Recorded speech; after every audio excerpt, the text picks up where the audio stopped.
Alright, I am back with a very similar video to the last one, but this one is different because it is played on Steam.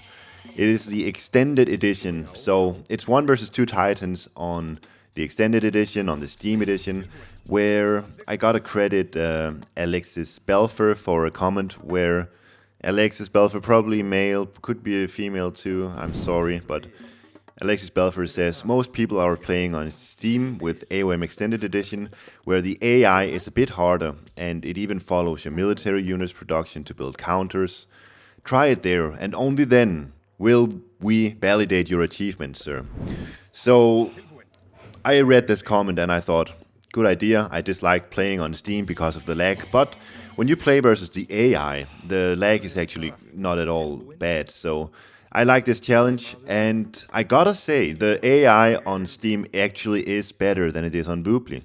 I was surprised that there was a difference here, but there was a real difference, and this is a longer game than that on Woobly as well.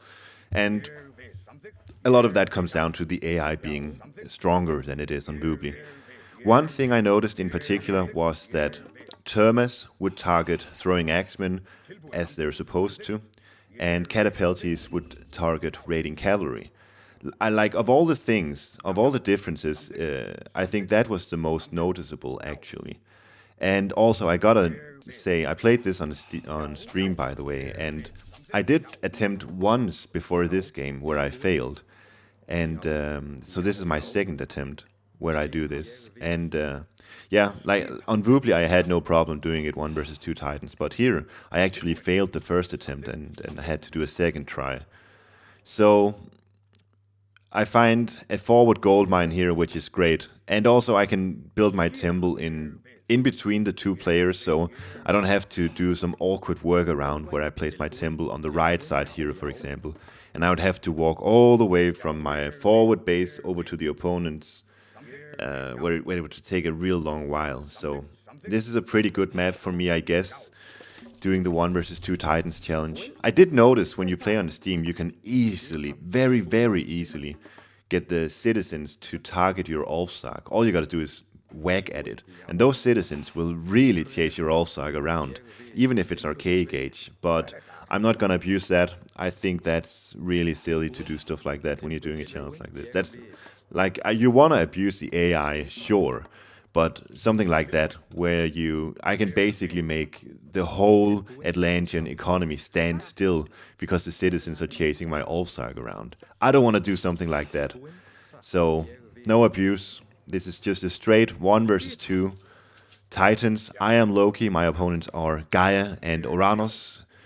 And once again, like I did in the last video, pretty much the similar strategy here, just a Heimdall rush where I focus down one player to begin with.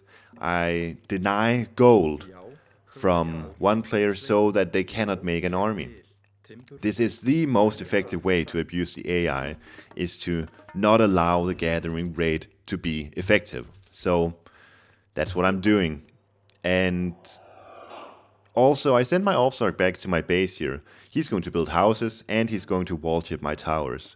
This is something I didn't do last time, but I think it's really good to do here. Have your Bob the Builder here in your home base, and he can build houses, he can protect towers. If you have a lot of APM, it's really good to go scouting with him as well. You can actually build big walls too. Like, there's so much you can do with the Builder if you have the awareness and the APM for it. But we're both classical age here, me and the Uranus player. I target down, let's see, I target down the Promethean with my Herser. Okay, I did say that the I did say that the AI is better here, but that Promethean should have been on the Einherjar. The Termas were on my Herser, to be fair, but other than that, the Promethean should definitely. I think it gets like a double bonus versus Mythian, so really bad to attack the Herser for him there.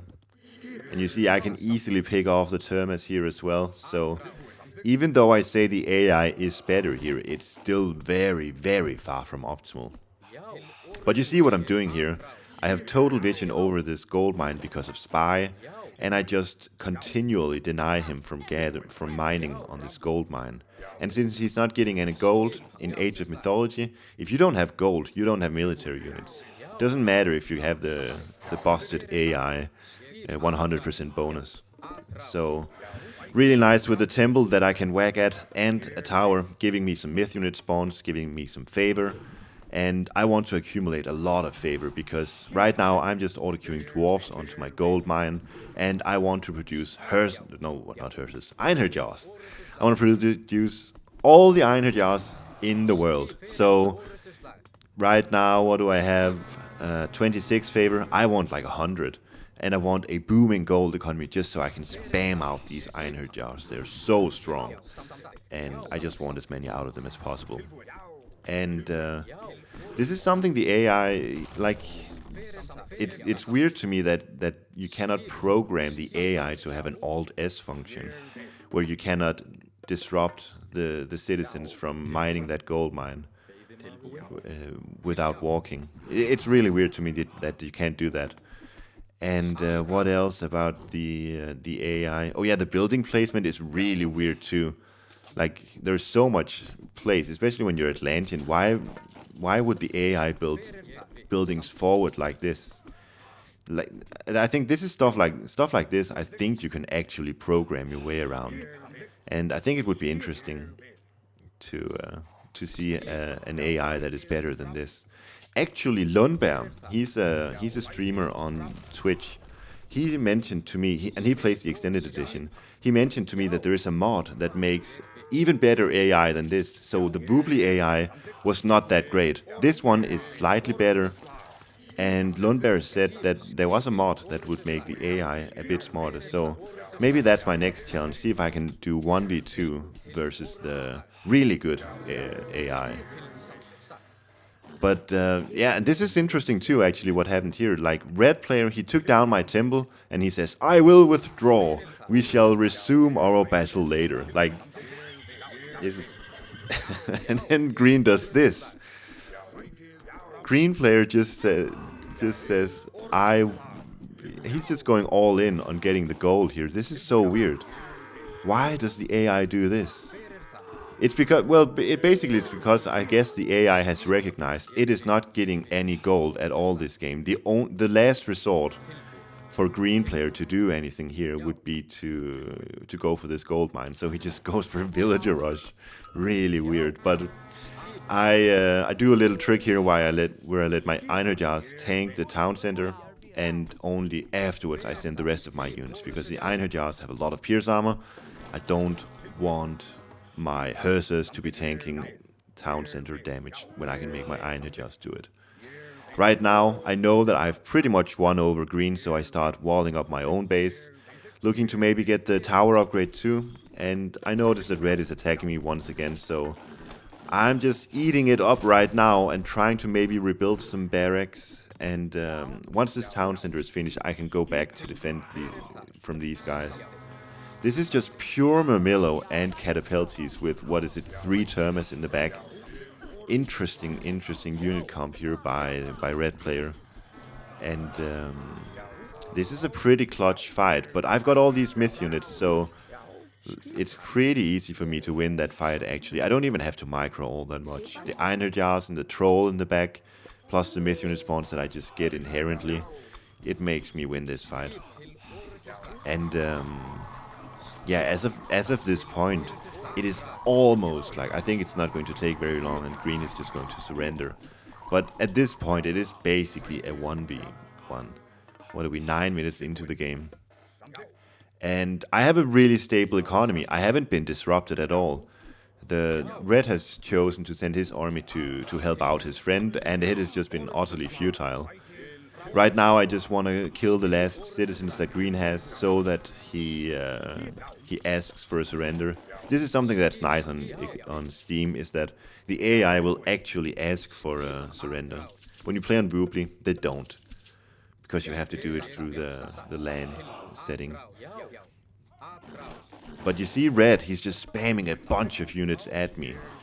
And still no Termas, just pure Murmillo and Catapultes. Even though I've got a lot of hearses at this point.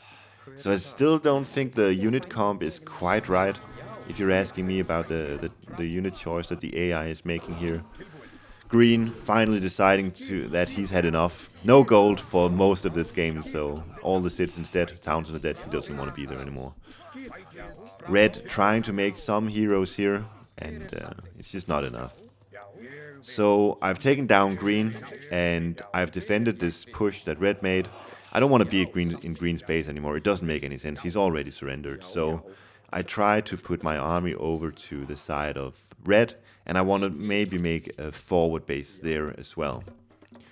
You gotta be. This is just something general about the Norse versus Atlantean matchup. You really gotta be careful for those Stymphalian birds because you don't have an effective counter to them. Your best counter, at least in Classical Age, is either trolls or throwing axemen with Axe of Mospel. Look at this huge army by red, by the way. But he doesn't have any heroes, and I've got a bunch of Einherjar, so I can actually win out. No, but in order to counter Stymphalian birds, the best bet you've got is trolls or throwing axemen. But both are actually really fragile to the birds. So if you see an Uranus with 5 birds, it can be really difficult, if not impossible, for you to actually take care of those birds. So I'm a bit afraid of that, and I'm wanting to finish this game off before he's able to go to the heroic age and maybe get a second TC boom a bit more. Like, I just want to finish this game as soon as possible. And these Einherjars are just cleaning up really, really hard right here. I use Undermine. Undermine on Extended Edition is really bad. Like on Woobley, you can take down buildings, especially when they're being built. You can make some really cool plays. I have a bunch of those on my channel. But on Extended Edition, all you can really hit are towers, walls, and town centers. So the options for how to use Undermine are very limited on Extended Edition. I love the change they made on Woobley, where you're able to use it on regular buildings too. I think it's amazing. Undermine is still far from an overpowered god power, but it's a lot more viable than it is on Extended Edition. So I've got my base set up now. I've got 4 forward barracks, and I stopped production over on this old base here, realizing I don't have the resources for a new temple, so the temple can keep producing Einherjars, but the rest I will build from the new base I built here. And there's the Thea I was talking about. And right now, you notice I take all of my throwing axemen, or my single troll, and I target down this bird, because one thing I'm afraid of in this game is the birds. I'm still versus the Titan AI, so they're not as smart. Maybe they don't quite realize the strength of their civ. Probably not. I don't think it's coded in to the AI that they know that when they're playing Atlantean versus Norse, Stymphalian birds are great. I don't think they know that. But I make sure that my trolls are safe, because those are my best counter to the birds. And a bit of trash talking in chat here. Walling yourself in, that won't help you. I don't even understand why he wrote that. Is that because of my wall chips in base, maybe? But I'm not gonna take it. I'm gonna write back. I'm gonna let him know who's the boss. Won't be long before this town center is down. I'm sending 3 Einherjars to start whacking at it. Another difference, by the way, from Woobley to Extended Edition that I only realized right here, actually, is that Atlantean town centers are tankier. On Extended Edition, they have 700 more HP, so they're in line with the other civilizations. This inherent weakness that they have on the regular version of Age of Mythology is not present in the Extended Edition, and it's probably fair. I think the reason why they sort of gave this buff on Extended Edition was because Shifting Sands plays with villagers could really devastate the Atlantean unless you're prepared for it. So a lot of frustrating losses for Atlanteans when they are versus villager rushes. So I don't mind that change too much, honestly. But I take down the town center here, and I go scouting with my Valkyrie and these raiding cavalry. I just want to hit the gold mine now, just like I did on green in the beginning. I want to ensure that red does not have access to any gold. I've already taken down the town center, and now I just ensure that they don't get any more military units out. So that's what I'm doing. I keep trading with my myth units here, and it's just a real destruction. converting some villagers, getting the town centers up. I don't even know why I'm doing this. This is not necessary to win, but this is just instincts taking over right here. And yeah, can't be long before Mr. Opponent is going to resign here. Doesn't have access to gold. Yeah, he may offer his surrender. And it's GG. Thank you for watching.